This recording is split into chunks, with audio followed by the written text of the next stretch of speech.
Hey guys, Claire Chancellor here. Today I want to talk about money and self-worth and how these two come together to be able to create exactly what you want in life.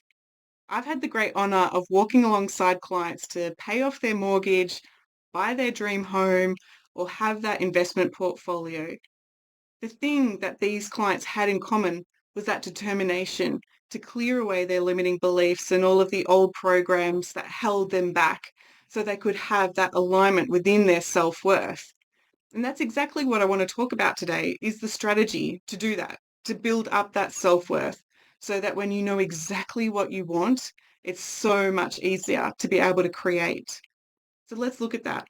Self-worth is that amazing feeling of being in alignment with who you are, your purpose, the clarity of mind, the energy in your body to be able to, again, create what you want in life. And so when we have a look at how do you build that up, how do you create that self-worth? Well, we have to put two columns side by side. On one hand, there's the version of who you think you are and who you think you are not. So coming into this world with your mind being a clear slate, your caregivers imprint upon you their beliefs, their patterns, their ideas, their destiny about how you should be in this world to survive and to be part of them or to belong, to matter to them. We think about that. There can be the difference here between the white collar people and the blue collar people. They have different ideas about how to survive in this world. And then on the other hand, you as the grown-up you have your values. This is from your world experience of how you like to be in the world. Your values are what you make your decisions based upon, what is the most important to you. So if you have a really high value for family, then you will say yes to being with family in those family occasions compared to the person who really values money and getting ahead in life or competition. And it's like they will say yes to that ahead of the family events. So your values are going to be unique to you and they are going to be like your rules of what you will say yes to, what lights you up. Now, when you think about who you were when you were growing up, you may have been given an impression upon this world, some old-fashioned values, let's say, about, mum staying home and dad being the provider or any other sort of old-fashioned type of rules about how to be and how to have that sense of security. And yet in this modern time, it's like, that doesn't work for me. I'm a woman. I want my own financial independence. I want to do all of the things that light me up. And so we now have this conflict in the way that it used to be versus what I want. And then therefore, the self-worth or the alignment, I should say, is well and truly out of balance. Another example of this, if you were brought up and told that you were not smart, you were dumb, and yet you value intelligence and kindness, there's a mismatch here about who you know to be and who who you want to be, what lights you up. And so we're not going back and having a look at, making mum and dad wrong or making those caregivers wrong about their ways about how to survive or the way that they live their life. What we are doing though is we're going to have a look at why you desperately need their validation, their approval, their acceptance. Why can't it just be they have their way of being? Isn't that interesting?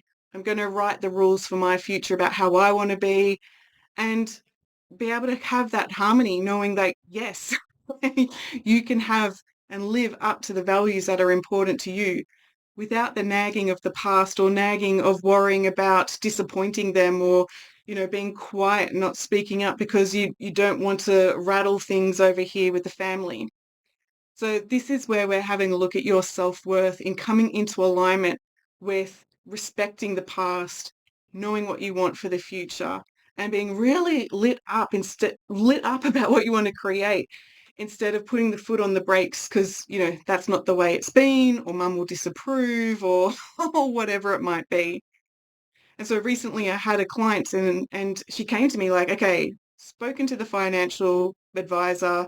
They've said this. We can now put these things into action to go and buy our home.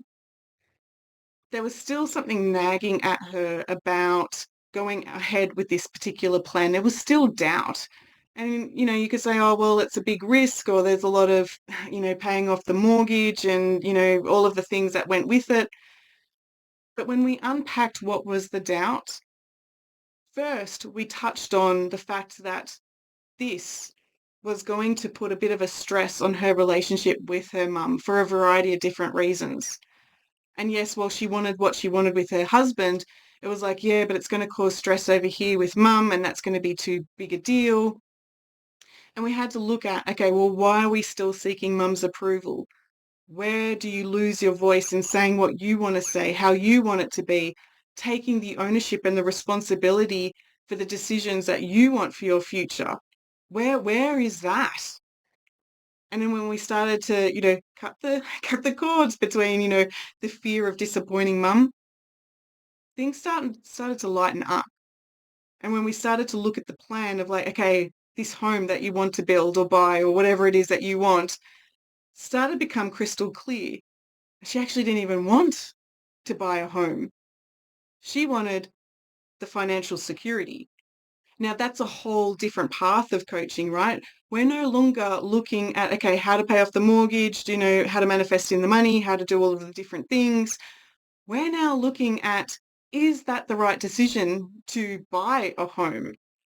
If you just want the financial security, go get a managed funds, go put money into shares, go do all of the different things, go speak to a property advisor about an investment portfolio. If you don't want to buy your own home, if you've got beliefs here that that's going to create a grip on, the choices and the freedom of travel and all of the other things, if you just want to rent and be easygoing but still have the financial security, don't lock into that being the solution. She was about to put herself under an enormous amount of stress to try to get more clients in with her business and do all sorts of different things to get passive income because we need to go and buy that house. And oh, it was a mess.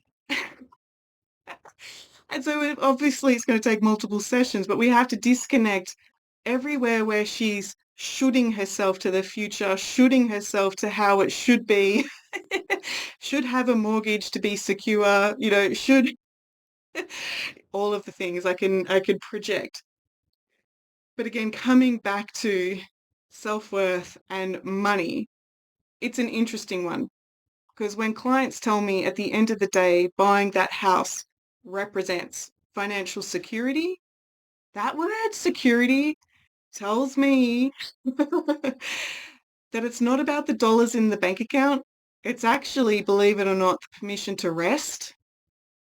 And this is the thing, when somebody's here in front of me saying, okay, Claire, I just need that financial security. Like my childhood was difficult. I want to make sure I got that financial security so I can rest and have time to play. I was like, I'm pretty sure you've got time to play and time to rest. Let's bring in permission to have that, charge your batteries, and now let's get into that fun energy of creating those financial opportunities because you're now coming from a place of like, yeah, excitement, fun, rather than the need for financial security based on decisions of the past.